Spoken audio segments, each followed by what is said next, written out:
So Tyson Fury has weighed in at 276 pounds for his fight tomorrow night against Sefer Seferi, the second best cruiserweight in Albania. Fury is about 30 pounds heavier than he was when he fought Vladimir Klitschko. According to BoxRec, he was 247 pounds when he fought Klitschko. So, yeah, that's 29 pounds heavier, 29 pounds lighter than he weighed in today. I know there was a little bit of debate as to how heavy he was exactly against Klitschko. Some people were saying he was heavier than 247, but I think the confusion was the fact that in Germany they weigh in kilos rather than in pounds. So I think there was a little discrepancy in terms of the conversion, but there's been more than enough time to sort out any discrepancy by now. So I'm going to assume that BoxRec have it right and that he was 247 against Klitschko. So 30 pounds heavier today than he was then. And yeah, he looked like a mess physically, but he has come down from 300 pounds plus, way over 300 pounds. So you have to imagine his first fight back, he's still going to look a mess physically. Can he get back to anything like he was in the Klitschko fight? It remains to be seen. I've never personally seen it done. This is something people have tried to debate me in the past, but I've never personally seen a heavyweight who's been out the ring for that long, who's put on that much weight, lose all the weight, and then come back and be just as good, if not better than they were before. I've never personally seen it done. So if Tyson Fury can do it, as far as I'm concerned, that's a first. Yeah. I think somebody recently mentioned to me, what about Buster Douglas when he came back? Didn't he lose loads of weight?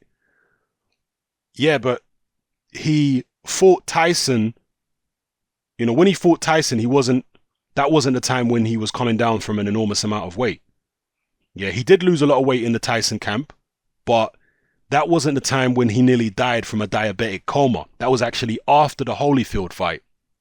After he lost the Holyfield and he lost the Undisputed Heavyweight Championship, he went into depression, he started eating, and he basically ate himself into a diabetic coma, and he was morbidly obese.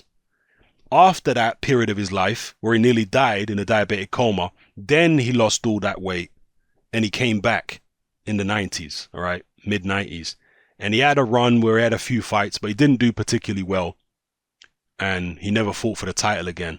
He ended up losing. I think Lou Savarese beat him. Didn't Lou Savarese knock out Douglas in Douglas's comeback? I think he did. I swear it was Lou Savarese. Am I thinking of something? No, I'm sure he did. I'm sure Lou Savarese knocked out Buster Douglas. I don't have BoxRec in front of me right now, but I'm sure from memory, a very long time ago, Lou Savarese knocked out Buster Douglas. But yeah, that was the time when Douglas lost all the weight and came back, and he didn't do very well. So I've never seen a guy, a heavyweight, have to lose this much weight after so long out the ring, 2.5 years, come back and be as good as he was. I've never seen it.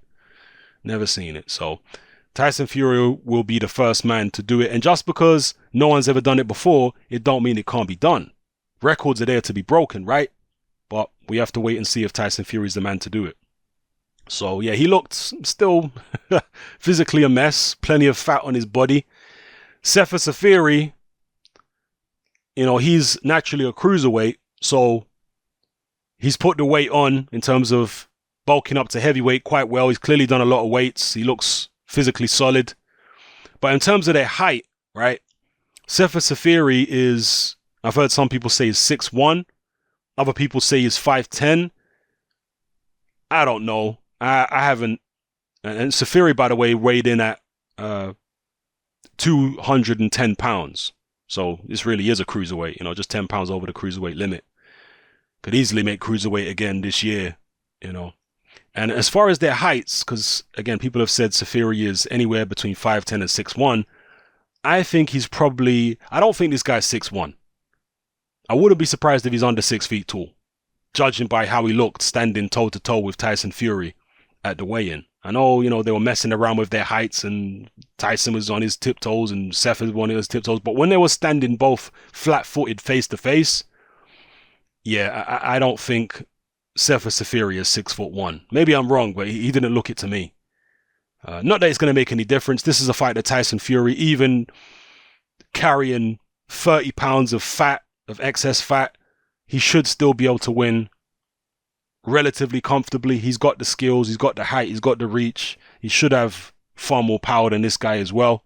So, yeah, Tyson Fury is supposed to win this fight. Should he knock Sefer Seferi out? Well, Seferi's never been knocked out before, but then he's never fought anybody before. So we can't really say he should knock him out when he's in this kind of condition, when he's been out of the ring for so long. I think it's a bit unfair to say he should knock him out in these circumstances. And I haven't watched, I saw a little bit of this Seferi Mambo Char fight, but people say that he was hurt in the last round against Mambo Char or dropped. And people have said if Mambo Char is able to do that to him, then Tyson Fury needs to be getting him out of there. I don't know. Let me know what you guys think in the comment section below. Tyson Fury versus Sefer Seferi. Were you disappointed by Tyson Fury's weight?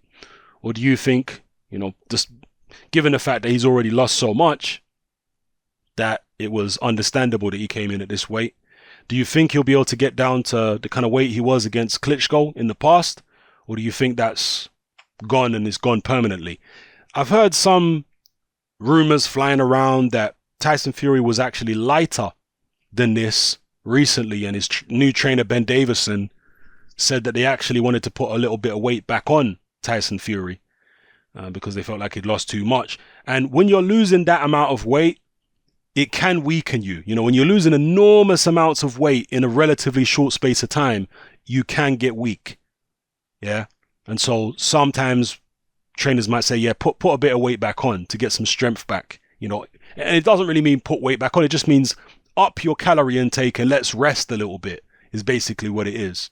Have a few more calories, rest a little bit, and maybe you'll get more energy again, So, yeah, that's what that is. And, recently his new trainer, Ben Davison, added me or commented on my video that I did about him on Twitter.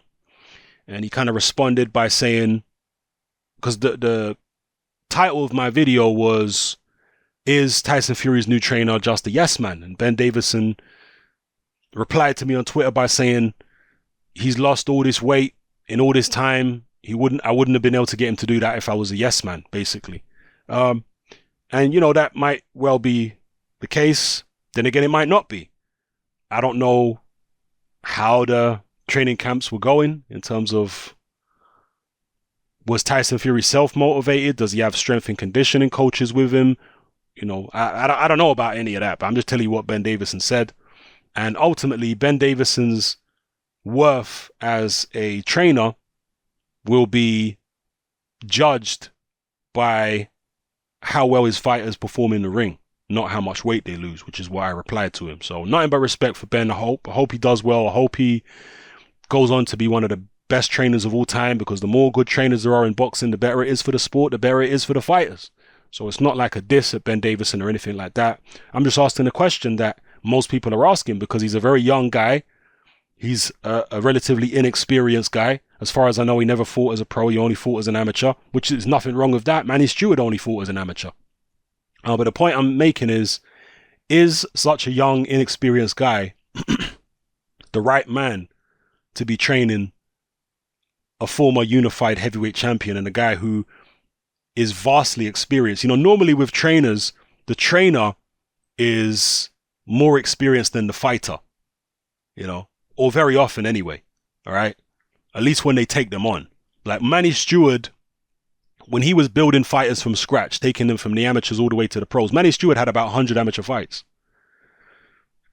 And obviously as a trainer, he also oversaw the careers of many, many professional fighters. So by the time he got to train somebody like a Lennox Lewis, Manny Stewart was vastly experienced training fighters and vastly experienced fighting himself as an amateur, having nearly 100 fights. So he can step in there, and he's an older man as well, just more experienced in life. In terms of dealing with things mentally, an older man is often more mature and understands the mentality of a younger man better. You understand what I'm saying? Not always, but often that's the case. With age often comes wisdom. So these are the questions people are asking about Ben Davison, because he's inexperienced as a trainer, inexperienced as a fighter, and, you know, just inexperienced in life in general at only 26 years old. So naturally people are going to ask, is this the right guy to be training Tyson Fury? Fury is way more experienced than Ben Davison, right? Fury's had more amateur fights, as far as I'm aware. You know, correct me if I'm wrong, but I think Fury's had more amateur fights than Davison. He's obviously had professional fights. He's fought at the highest level. So the question is, what can Ben Davison really teach Tyson Fury? Or maybe it's not a matter of teaching him. Maybe it's a matter of just reaffirming what Tyson Fury already knows. I don't know. Time will tell. We'll see how it all works out. Drop your comments in the comment section below. Let me know how you feel about this weigh-in, Tyson Fury's weight, his opponent, how you think the fight's going to go, and everything else I've talked about in this video. All right? It's happening. I'm out.